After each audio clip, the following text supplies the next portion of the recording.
बंधुगण जीवन में जेते समस्या आसुना कहीं परिस्थिति जेते जटिल होना कहीं जदि आपणकर मन शांत रहिबो तेबे आपण जेकोसी परिस्थिति को मध्य सुचारू भाव में परिचालना करिपारिबे। किंतु जदि आपणकर मन अशांत होइजिबो तेबे एक छोट समस्या मध्य पहाड़ परि लागिबो। तेणु प्रथमे निज भितरे शांति बजाय रखंतु, कारण सफलता बाहर स्थिरतारु नुहे बरं आभ्यंतरीण स्थिरतारु ही आरंभ होइଥାଏ। नमस्कार बंधुगण, आपण मानंकु समस्तंकु आपणक निजस्व चैनल ज्योतिष दर्पण को मोर हृदयर सहित स्वागत करुछि। एवं आज आम ए वीडियो माध्यम वृक्ष राशि पई एक बड़ परिवर्तन विषय विशेष भाव में आलोचना करिबा, जहा पई आपण माने 27 वर्ष धरी अपेक्षा करि आसिछि। तेबे दीर्घ 27 वर्ष पर शनिदेव तांकर निजस्व नक्षत्र उत्तरा भाद्र रे निजर पूर्ण शक्ति सहित प्रवेश करि सारिछन एवं मे 17 तारीख पर्यंत पूर्ण शक्ति सहित मध्य एठारे से गोचर करिवे। जेतेबेले शनि महाराज तांकर नक्षत्र रे प्रवेश करिथांती, से केवल गोचर करंती नाही बरं विचार मध्य करिथांती। से हेउचंती आमर कर्मर फलदाता एवं कली युग हेउची कर्मर युग। तेणु एही समय को आपण कदापि हालुका भाव में नेबार भूल करंतु नाही। जदि आपण एही समय रे भल कर्म करिवे तेबे निश्चित भाव में भल फलाफल पाइबे।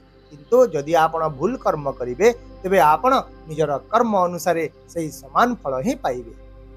किंतु गोटे कथा निश्चित जे आपण एपर्यंत जहा हराइछंती, जहा अपूर्ण रही जाइछि, ताहा एबे बहुगुणित भाव में आपणक पाखकु फेरि आसे। एहा छडा वर्तमान समय रे आपणक राशि अर्थात वृक्ष राशि उपरे शनिंकर 7.5 किंबा हेयार प्रभाव नाही। आपण ए सबुरु संपूर्ण भाव में मुक्त रहिछंती। तेणु यह हेउची आपणक पई सुवर्ण सुजोगर समय। किंतु सुजोग केवल सेमानंक पई आसी थाए जो माने मन देई निजर कार्य करिथांती। तेणु मने रखंतु, शनि कोनोसी स्थिति रे मध्य आलस्य को अनुमति दियंती नाही। से सब बेले कठिन परिश्रम करने को बाध्य करिथांती। ताहेले बंधुगण, आज आम ए वीडियो रे मुख्यतः वृक्ष राशि विषय रे आलोचना करिबा। वृक्ष राशि रो शासक हेउचंती मंगल महाराज। तेणु यही राशि लोक मैंने स्वभाव में साहसी, भितर ज्वालामुखी एवं बाहर शांत देखा जाती। यह एक जलतत्वर राशि, किंतु भितर अग्निर तीव्रता रही थाए।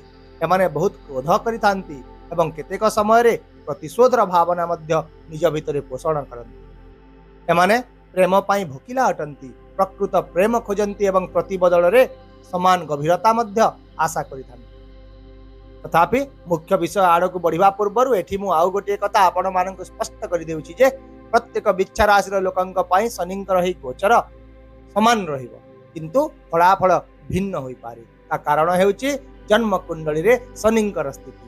तेणु जदि आपणकर कुंडली रे मध्य शनि शुभ स्थिति रे रहिचंती तेबे एही समय आपणको आहुरी आगकु नै जिवो। किंतु जदि आपणक कुंडली रे शनि पीड़ित अवस्था रे अछंती किंबा दुर्बल अवस्था रे रहिचंती तेबे आपणको निश्चित भाव रे किछि प्रतिकार करने को पड़ो।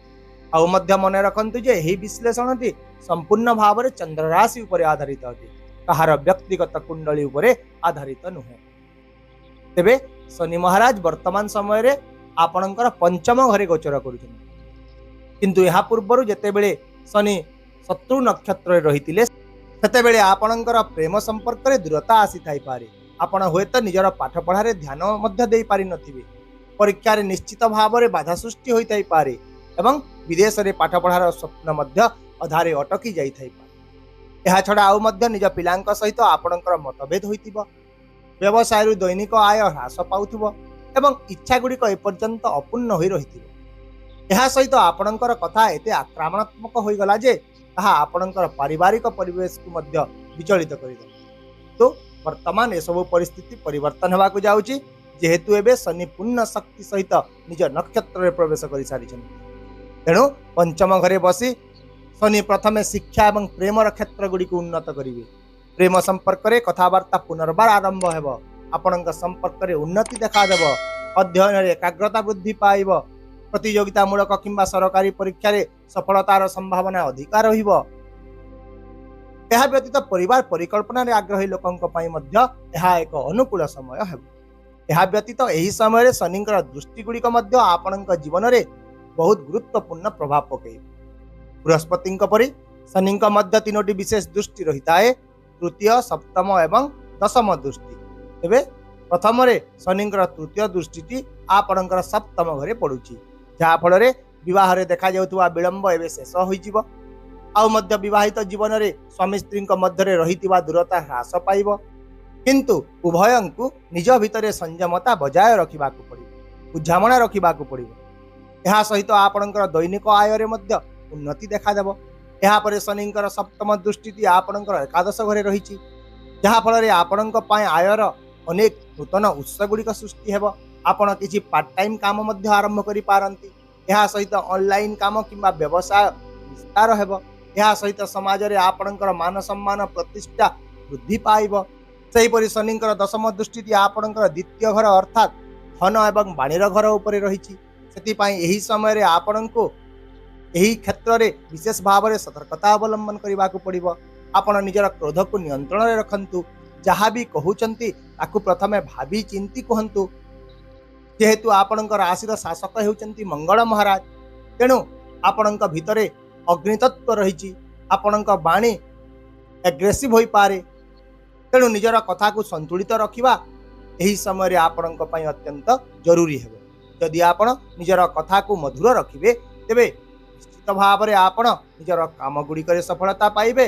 आपणकर धन स्थायी रहिबो, आपणकर संचय वृद्धि पाइब एवं आपणकर ऋण गुड़िक मध्य परिशोध होइजिवो। आउ मध्य शनि हेउचंती आपणक तृतीय एवं चतुर्थ घरर शासक, तेणु एही समय रे आपणकर कठिन परिश्रम निश्चित भाव रे फलप्रद हेबो।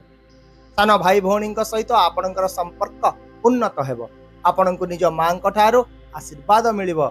आपण संपत्ति किंबा घर सहित जड़ित कोनोसी एक बड़ निष्पत्ति मध्य नै पारंती एवं विशेष भाव रे जदि घरर परिवेश उन्नति हेबो तेबे आपणकर शारीरिक शक्ति मानसिक शक्ति मध्य वृद्धि पाइब एवं आपण सफलता आड़को अग्रसर होई पारि। एहीपरि सामग्रिक भाव रे एही समय आपणक पई बेस सकारात्मक रहिबो, किंतु आपणको निज भितरे श्रृंखला एवं वाणी रे संयम निहाती बजाय रखिबाकू पड़िबो। ताहले दर्शक बंधु, भिडियोटी को शेष करबा पूर्व आसंतु किछि विशेष प्रतिकार विषय रे आलोचना करिबा। जेहेतु मंगल हेउचंती आपणक राशिर कर्ता, तेणु आपण भगवान हनुमान को पूजा करिबा अत्यंत फलप्रद रहिबो।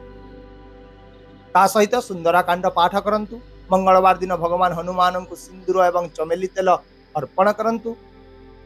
सुखिला नड़िया गोटी अर्पण करंतु एवं प्रसाद बंटन करंतु। संध्या समय रे शनिंक पई ओं प्रांग प्रिंग प्रोंग सह शनिश्चराय नमः मंत्रर गोटिए माला जप करंतु। गरीब असहाय एवं वृद्ध वृद्धांकर सेवा करंतु, तांकु सम्मान करंतु। सूर्य को प्रतिदिन जल अर्पण करंतु एवं मुख्यतः आपण निजर पिता माता को सम्मान करंतु, तांकु सेवा करंतु।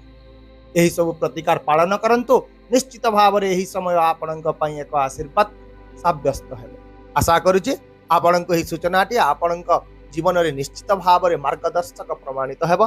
तेणु जदि आपण मोर एही मार्गदर्शन को अर्थपूर्ण मने करूछंती तेबे भिडियोटी को लाइक करंतु, शेयर करंतु एवं ता सहित चैनल को मध्य सब्सक्राइब करबा को भूलंतु नाही। पुणी देखा हेबा आउ एक नुआ भिडियो नुआ सूचना सहित। से पर्यंत विदाय दंतु। रहुची। नमस्कार। जय जगन्नाथ।